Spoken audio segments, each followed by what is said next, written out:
বড় বিপদে পড়েই দুই টাইগার তারকার দ্বারস্থ হয়েছে আইপিএল আর পিএসএল এর দুই দল লাহোর এবং দিল্লি।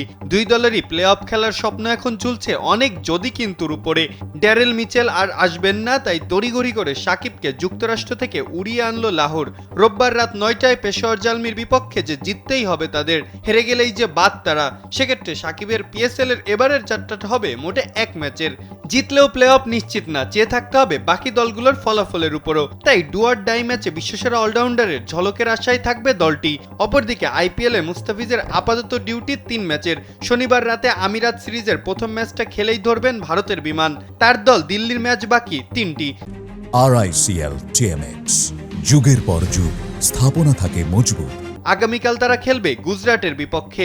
বাকি দুটি ম্যাচ 21 এবং 24 তারিখ যথাক্রমে মুম্বাই আর পাঞ্জাবের বিপক্ষে।